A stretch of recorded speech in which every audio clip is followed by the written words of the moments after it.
Dear friends, welcome back. Friends, मैं बालाजी मंदर आप सभी का स्वागत करता हूं। फ्रेंड्स, आज हम 4 मार्क्स का प्रिपरेशन करेंगे और जो 4 मार्क्स के लिए हमें टॉपिक देखना है वो है origin and evolution of life.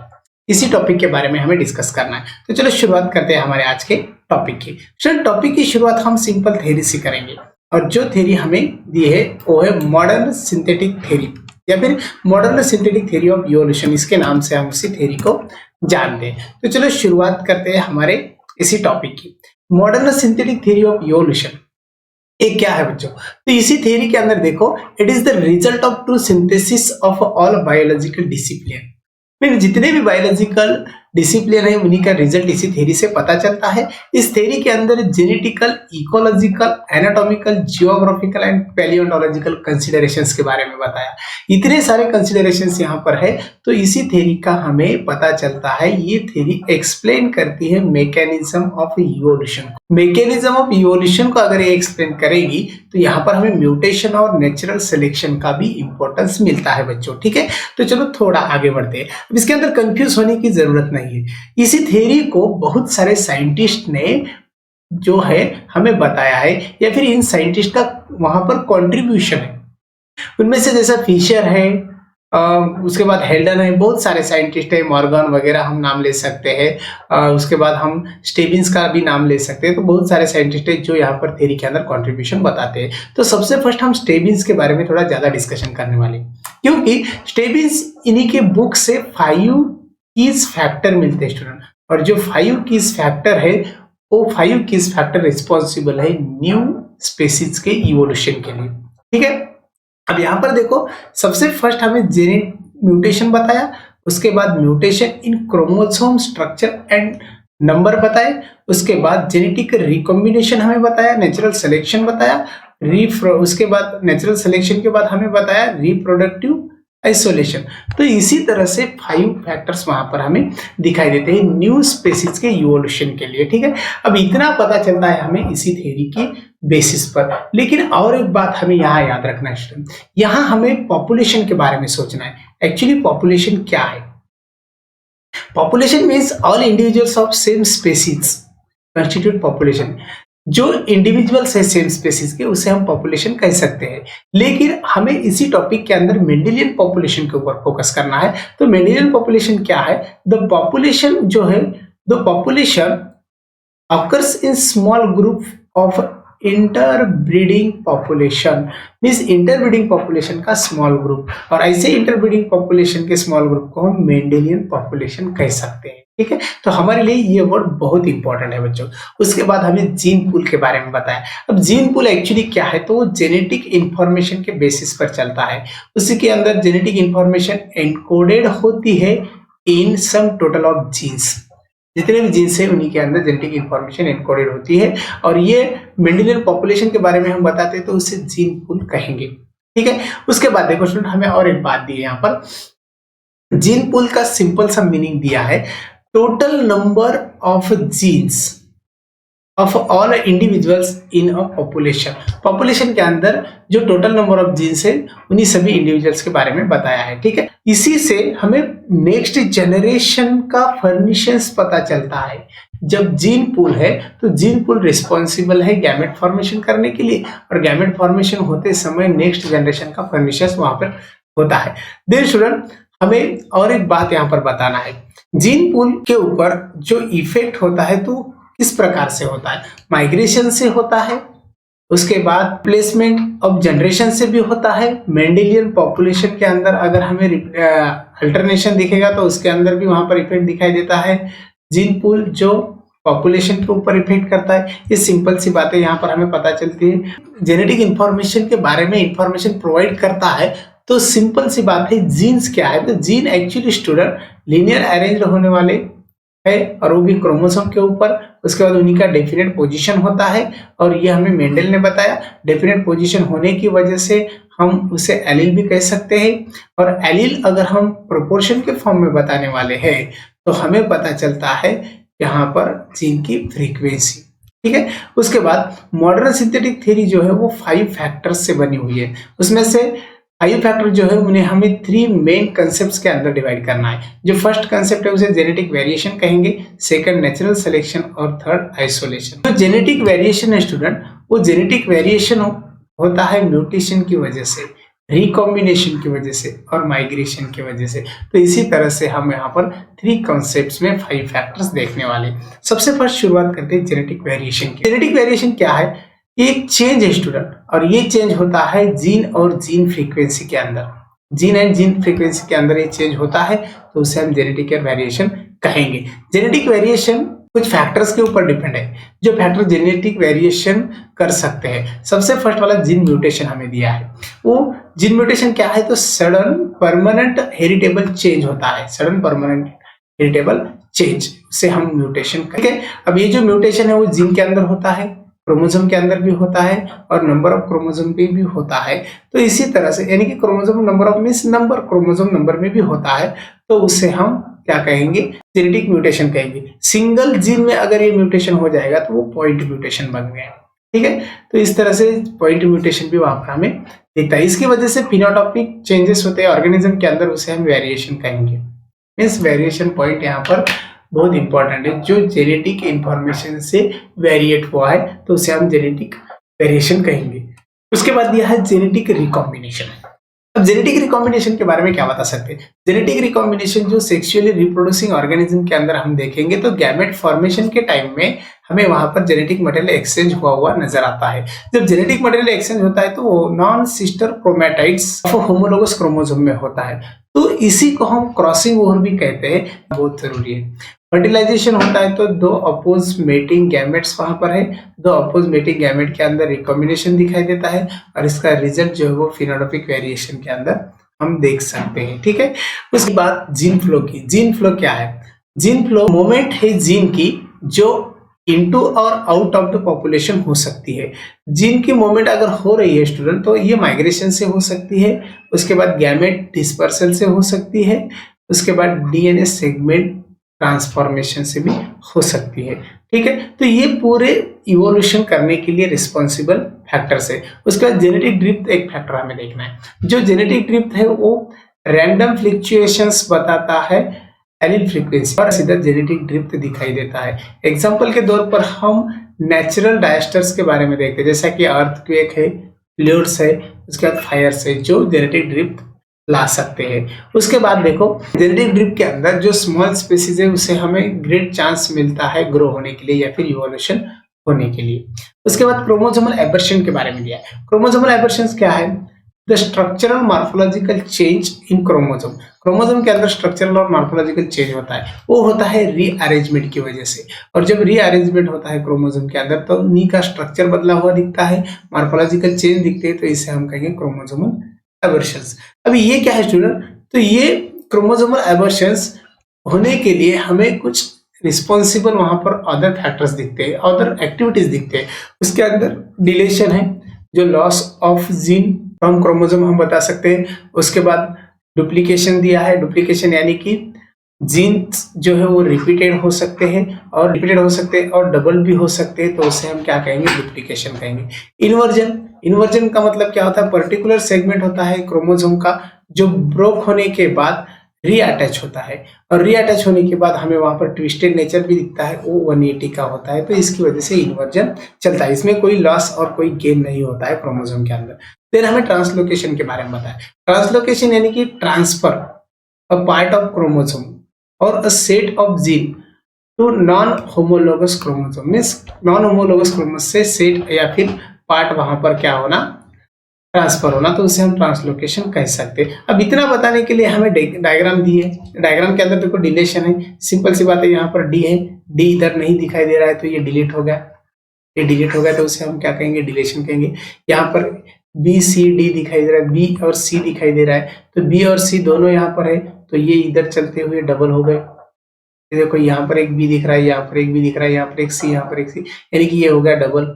इसे हम रिपीट कहेंगे। ठीक है, उसके बाद इन्वर्जन क्या है? इन्वर्जन मीन्स यहाँ पर ट्विस्टिंग हो गई 180 की, और 180 की ट्विस्टिंग होने की वजह से यहाँ का पार्ट यहाँ पर इन्वर्ज होते हुए नजर आया, तो उसे हम क्या कहेंगे? इन्वर्जन कहेंगे। ट्रांसलोकेशन में ये पार्ट सीधा ट्रांसफर हो गया इधर, इसे ट्रांसलोकेशन बताया। तो ये सिंपल से फैक्टर से जो इफेक्ट करते हैं इवोल्यूशन के ऊपर। उसके बाद देखो और एक बात हमें पता चलती है, वो है नेचुरल सिलेक्शन। नेचुरल सिलेक्शन के अंदर हमें डार्विन की थ्योरी देखना है। डार्विन की जो नेचुरल सिलेक्शन थ्योरी है वो क्या बताती है? डार्विन की नेचुरल थ्योरी सिलेक्शन की जो है वो इवोल्यूशन के बारे में बताती है, लेकिन उन्हीं का मतलब है कि एटमॉस्फेयर में फिटेस्ट रहना बहुत जरूरी है। जो एटमॉस्फेयर में फिटेस्ट रहेगा वो यहाँ पर सर्वाइव हो सकता है, ये हमें डार्विन बताते हैं। और इसी की वजह से, सर्वाइव रहने की वजह से जो स्पेसीज यहाँ दिखाई दे रही है उसी के अंदर इवोल्यूशन दिखता है, ये भी डार्विन का कहना होता है। ठीक है, उसके बाद डार्विन बताते हैं नेचुरल सिलेक्शन थ्योरी एक अडाप्टेड है और इसी अडाप्टेशन से ऑर्गेनिज्म के अंदर अडाप्टेशन दिखाई देता है और ऑर्गेनिज्म अडाप्ट होकर लाइफ को कंप्लीट करता है, लाइफ स्पैन वहां पर कंप्लीट करता है। लेकिन उसे इवोल्यूशन क्यों बताना है? उसे इवोल्यूशन बताना है फूड के लिए, उसे इवोल्यूशन बताना है स्ट्रगल के लिए, उसे इवोल्यूशन बताना है प्रोटेक्शन के लिए। ये यहाँ पर हमें यहाँ दिए वाला है। उसके बाद इवोल्यूशनरी जो चेंज आए हैं बच्चों, वो इवोल्यूशनरी चेंज हमें दिखाई देते हैं जीन्स के अंदर, और जीन्स के अंदर चेंज होने की वजह से इवोल्यूशन वहां पर बदला हुआ नजर आता है और नेक्स्ट जनरेशन भी हमें बदली हुई नजर आती है। इसके लिए हमें डार्विन एग्जाम्पल देते हैं जो मौत के अंदर दो स्पेसीज दिए वाले, एक है बिटसन बेटुलारिया और दूसरी है बिटसन कार्बोनारिया। तो ये दो स्पेसीज है बच्चों यहाँ पर दिए वाले। दोनों स्पेसीज के अंदर डार्विन ने हमें जो एग्जांपल दिया है वो एग्जांपल इंडस्ट्रियल मेलानिज्म का है। इंडस्ट्रियल मेलानिज्म यानी कि ग्रेट ब्रिटेन के अंदर इंडस्ट्रियलाइजेशन हुआ था 1845 के अंदर। उस समय की ये बात है। उस टाइम क्या हुआ था, जो एटमॉस्फेयर में पोल्यूशन है उसी पोल्यूशन का वहां पर थोड़ा इंक्रीजमेंट हुआ था और पोल्यूशन बढ़ गया। पोल्यूशन बढ़ने के बाद वहां पर प्रेजेंट रहने वाले जो मौत है, कुछ अदर स्पेसीज है, उन्हीं के ऊपर इसका इफेक्ट दिखना चालू हो गया। तो उसके लिए फर्स्ट मौत का एग्जांपल देते हैं, ग्रे व्हाइट विंग्ड मौत थे जो बिस्टॉन बेटुलारिया के नाम से हम जानते हैं। उसके बाद अनदर थे ब्लैक विंग्ड मौत जो बिस्टॉन कार्बोनारिया के नाम से हम जानते हैं। अब इन दोनों के लाइफ स्पैन के ऊपर इफेक्ट हुआ था, लाइफ के ऊपर इफेक्ट हुआ था वहां पर प्रेजेंट रहने वाले पोल्यूशन का। अब यहाँ पर क्या बताते हैं, हमें ट्री ट्रंक के बारे में बताते हैं। जो ट्री ट्रंक है वो इंडस्ट्रियल एरिया के अंदर वहां पर लाइकेन ग्रो हुआ था और वहां पर कुछ स्मट भी जमा हुआ था और उसकी वजह से जो ब्लैक कलर के मॉथ थे वो उसी ट्री के ऊपर उसी ट्रंक से मैच हो रहे थे। ठीक है, और जो ग्रे मॉथ थे वो मैच नहीं हो रहे थे। यहाँ पर जो ब्लैक मॉथ है वो ज्यादा बढ़ रही है, इनकी पॉपुलेशन बढ़ रही है, और जो अदर मॉथ थे जिसे हम ग्रे व्हाइट विंग मॉथ कहेंगे वो वहां पर लेस हो रहे थे। इसका मतलब क्या हो गया, यहाँ पर जो एटमॉस्फेयर था उसे एटमॉस्फेयर में जो मॉथ ब्लैक कलर के थे जो ब्लैक एटमॉस्फेयर में मैच हो गए, एडजस्ट हो गए और वो वहां पर लिविंग रह गए। लेकिन जो यहाँ पर एटमॉस्फेयर था यानी कि ट्रंक था, वहां पर जो ग्रे मॉथ थे वो इजीली दिख रहे थे प्रीडेटर्स को, और प्रीडेटर्स को दिख रहे थे, प्रीडेटर्स इन्हीं को खा चुके थे।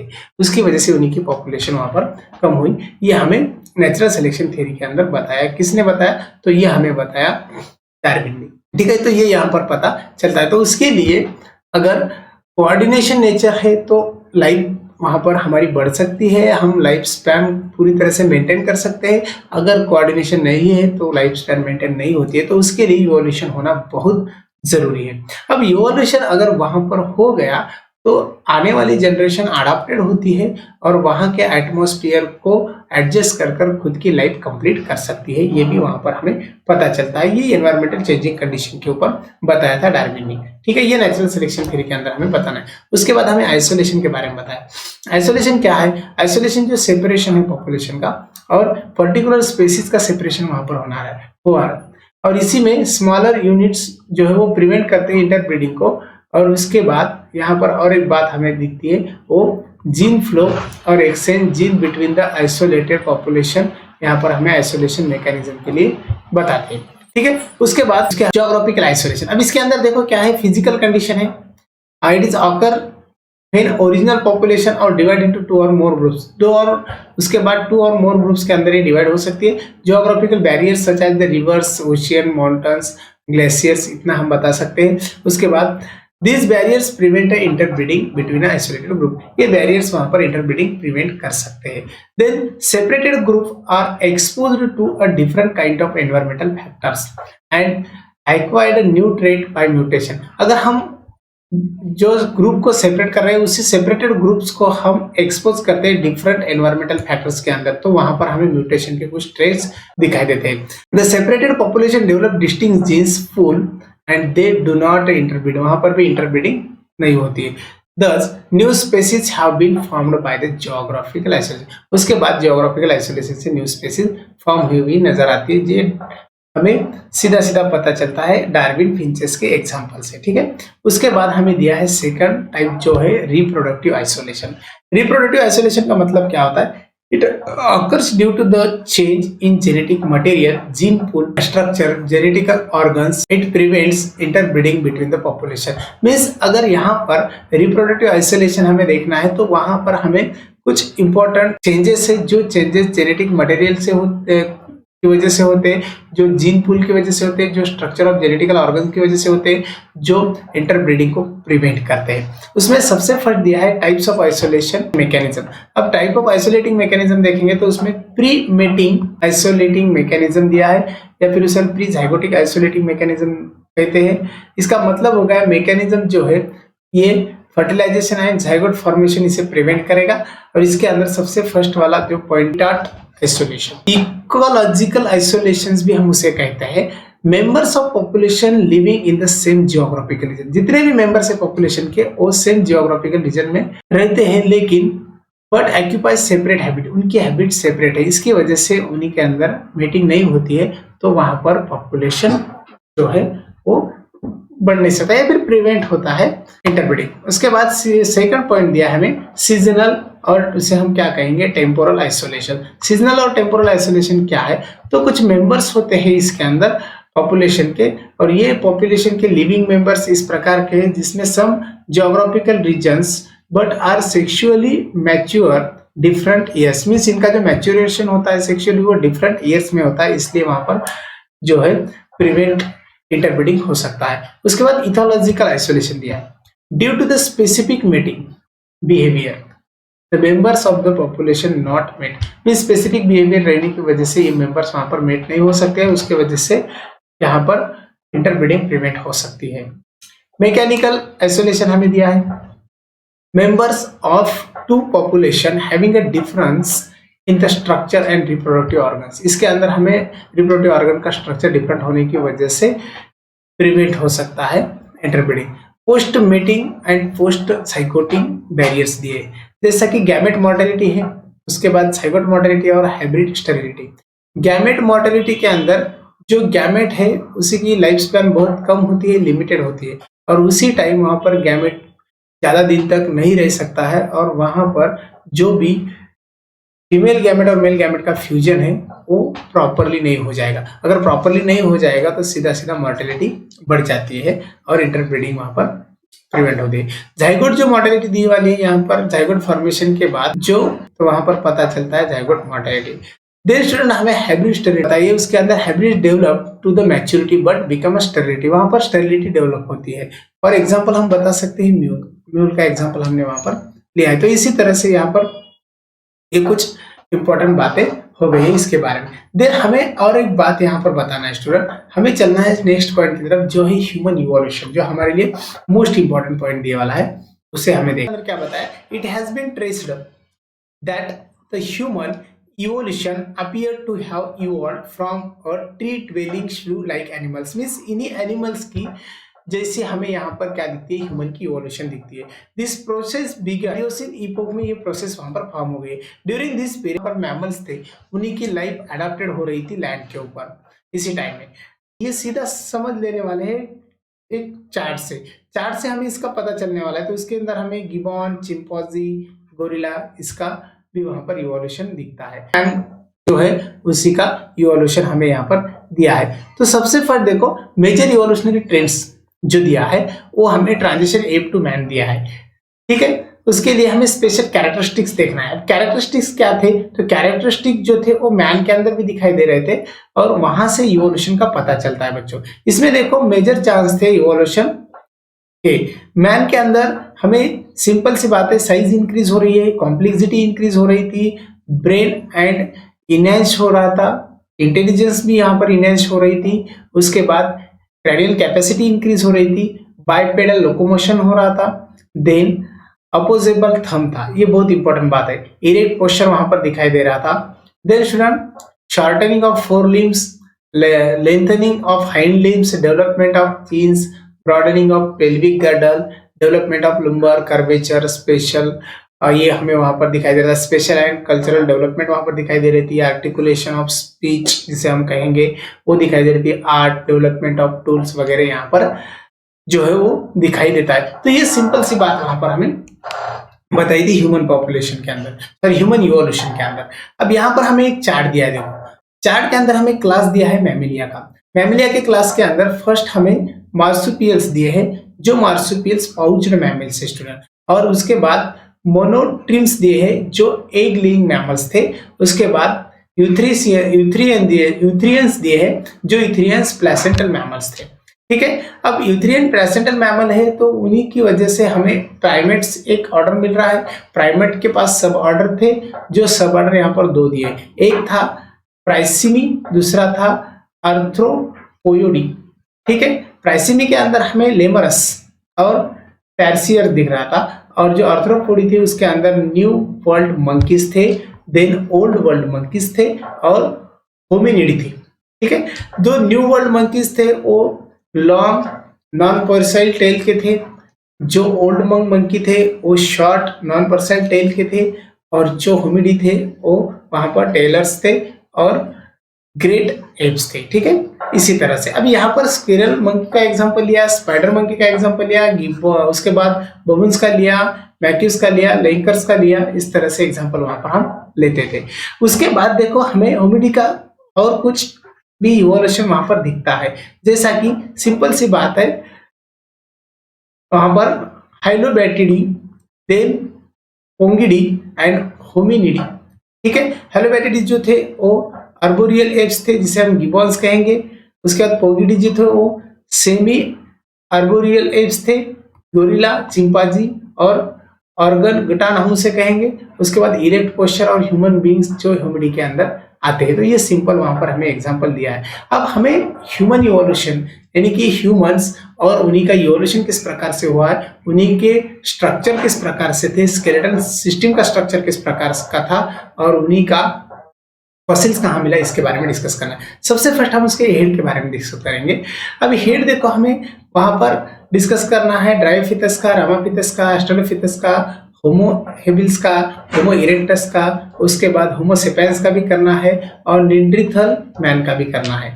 ठीक है, अपीयरेंस में देखो कैसे दिखते थे, एप लाइक दिखता था जो हमारा ड्रायोफिथस था, रामाफिथिकस मैन लाइक दिखता था, एस्ट्रेलोफिथिकस कनेक्टिंग लिंक था एप एंड मैन के बीच, और होमो जो हेबिल्स था वो हैंड मैन लाइक दिखता था। उसके बाद होमो इरेक्टस हमें दिया है, होमो इरेक्टस जो है वो एप मैन लाइक दिखते थे स्टूडेंट। उसके बाद एडवांस्ड प्री हिस्टोरिक मैन जो थे वो निएंडरथाल मैन थे, और जो होमो सेपियंस थे वो मॉडर्न मैन थे, इसी तरह से। उसके बाद हमें फॉसिल्स वहां पर उनके कहां पर मिले, ड्रायोफिथिकस का मिला लेक विक्टोरिया ऑफ अफ्रीका, उसके बाद कर्टी लैंगा Himachal Pradesh, then Ramapithecus Shivalik hills India और केनिया के पास भी मिले। उसके बाद Australopithecus Taung in South Africa और टांजानिया।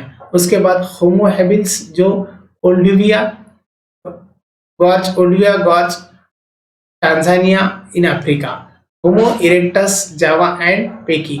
उसके बाद मैन वोली जर्मन और होमो सेपियंस अफ्रीका, ये यहाँ पर हमें पता चलता है। उसके बाद हमें पीरियड दिए वाला है, जो पीरियड था वो था मोयोसिन इपोक जो 20 to 25 मिलियन ईयर्स आगो का था। उसके बाद हमें मोयोसिन इपोक के बाद वहां पर दिया है प्लायोसिन इपोक। प्लायोसिन इपोक जो है वो किस प्रकार से, तो प्लायोसिन इपोक देखो दिया है यहाँ पर। प्लायोसिन इपोक में हमें सीधा 14 to 12 मिलियन ईयर्स एगो का दिया था टाइम पीरियड। उसके बाद हमें 4 to 1.8 मिलियन ईयर्स एगो का भी टाइम पीरियड दिया था, और उसके बाद 2.5 to 1.4 million years ago, then 1.5 million years ago जो प्लीस्टोसिन पीरियड था, और लेट प्लीस्टोसिन पीरियड था जो वहां पर हमको दिया है 1 लाख टू 40,000 ईयर्स एगो। उसके बाद स्केलेटल स्ट्रक्चर दिया स्टूडेंट। स्केलेटल स्ट्रक्चर हमारे पास जो है वो जो दिए वाला है वो कुछ एग्जांपल्स थे, तो उसके बारे में सब। अब स्केलेटल स्ट्रक्चर जो है वो उन्हीं का हाइट दिया है, उसके बाद जाव के अरेंजमेंट दिए है, उसके बाद जाव के अरेंजमेंट के बाद चीन के अरेंजमेंट दिए है, और उसके बाद हमें स्ट्रक्चर दिए है। स्केलेटल फीचर्स वगैरह क्या थे? स्केलेटल फीचर्स यहाँ पर देखो, टॉलर नहीं था, 4 फीट था, उसके बाद जावा लॉन्गर नहीं था, उसके बाद प्रोगैंथस फेस था, चीन एब्सेंट थे, उसके बाद और एक इम्पोर्टेंट बात है लंबार और कर्वेचर प्रेजेंट थे। तो ये किसके अंदर इसी प्रकार का स्ट्रक्चर था? वो ऑस्ट्रेलोपिथेकस के अंदर था। उसके बाद होमो हेबिल्स के बारे में बताया। होमो हेबिल्स का स्ट्रक्चर किस प्रकार से? देखो, होमो हेबिल्स के स्ट्रक्चर में जावा लोअर था, लाइटी प्यूल था, डेंटेशंस था, मोर लाइक डेंटेशन वहां पर क्रिएट हुआ था, मॉडर्न मैन लाइक स्ट्रक्चर था, और स्मॉलर मोलार भी वहां पर प्रेजेंट थे। उसके बाद होमो इरेक्टस के बारे में बताया, 5 फीट हाइट थी। उसके बाद प्रोगैंथस फेस था, मैसिव जावा था, ह्यूज टीथ थे, चीन एब्सेंट थे, बोनी आए थे। उसके बाद और एक बात रही, ब्रो और रिजेस प्रेजेंट थे वहां पर। और फाइनली ये जो दिया है हमें structure, heavy build, short, prominent, brow, ridge low, forehead, deep jaw, chin absent, outwardly curve था। होमो सेपियंस के बारे में तो अभी अडॉप्टेड है बहुत कुछ, वो उतना हमें यहाँ पर नहीं देखना है। उसके बाद पोस्चर दिया था semi erect, erect, upright, erect, erect, erect, erect, ये सभी का इरेक्ट था, लेकिन अपराइट और सेमी इरेक्ट याद रखना है। अपराइट है जो था वो ऑस्ट्रेलोपिथेकस का, और सेमी इरेक्ट जो था वो था ड्रायोपिथेकस का। दो बातें यहाँ पर याद रखना है, उसके ऊपर एग्जाम में क्वेश्चन। अब स्पेशल फीचर्स क्या थे? स्पेशल फीचर्स जो सबसे फर्स्ट ड्रायोपिथेकस से दिए थे, क्लोज सिमिलैरिटी चिंपैंजी। इधर ड्रायोपिथेकस के बाद जो रामापिथिकस और ऑस्ट्रेलोपिथेकस के दिए थे मैन विथ ए ब्रेन, और इधर दिया है हमें होमो हेबिल्स के बारे में। होमो हेबिल्स के बारे में फीचर्स बहुत ज्यादा दिए थे। Probably did not eat made a tools for a stone and the nicknamed handyman था। Probably eat made कर रहा था, omnivorous था, उसके बाद might have used to the fire का भी यूज करता था।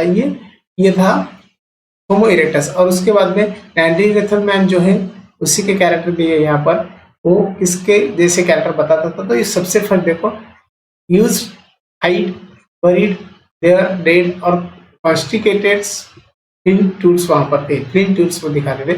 और जो इरेक्टस था वो तो फाइनली डेवलप्ड था, रेस्टिंग था, रेसेस था, उसके बाद डेवलप्ड कवर, उसके बाद आर्ट डेवलप कर सकता था। देन 18,000 ईयर्स एगो का भी वहां पर हमें प्रूफ मिलने वाला है। तो इस तरह से ह्यूमन इवोल्यूशन के बारे में इतना बताया। अब देखो, क्रैनियल कैपेसिटी जो ह्यूमन बीइंग की थी वो इंक्रीज रहती है पीरियड ऑफ टाइम में। लार्ज साइज में फ्रंटल लोब हेल्प जो करता था वो development of the high forehead को करता था। उसके बाद इंटेलिजेंस इंक्रीज हुआ था, फिजिकल डेवलपमेंट हो रही थी, बॉडी ब्रेन जो है वो यूज होता था इफेक्टिवली, प्रोडक्टिवली भी यूज करता था, फ्रीडम के लिए भी यूज होता था, और freedom for live, locomotory functions उनका चलता था। उसके बाद अपोजेबल थंब था, इसकी वजह से हैंड्स जो है होल्डिंग के लिए यूज होता था, और होल्डिंग की वजह से मोटर स्किल डेवलप हो गई थी उसके अंदर। देन बाइपेडल लोकोमोशन रहने की वजह से अपराइट पोस्चर मिलता था, और कपल्ड विद द स्टेटोस्कोपिक विजन था उसके अंदर, और जो मैन था वो मूव होता था सेफली लैंड के ऊपर। उसके बाद इवोल्यूशन जो चलता था हिस्ट्री मैन की, वो फॉसिल से मिलती है, और फॉसिल से मिलने के बाद हमें सीधा सीधा पता चलता था, वो अभी हमें टेबल से देखा। और फाइनली यहाँ पर ह्यूमन की जो जर्नी है वो जर्नी अभी यहाँ पर बहुत इवॉल्व हो चुकी है, और क्रैनियल कैपेसिटी से उनका शेप, स्कल, डेंटेशंस, एंस्टेशनल ह्यूमंस जो है वो अभी के डेट तक हमें यहाँ पर पता चलता है। तो ये हो गया ह्यूमन इवोल्यूशन। अब ये इवोल्यूशन कंटिन्यू है बच्चों। तो आज के लिए हमने इतना पोर्शन कंप्लीट किया है जो एग्जाम के बेसिस पर हमें 4 मार्क्स देने वाला है। ठीक है, तो चलो, thank you all of you.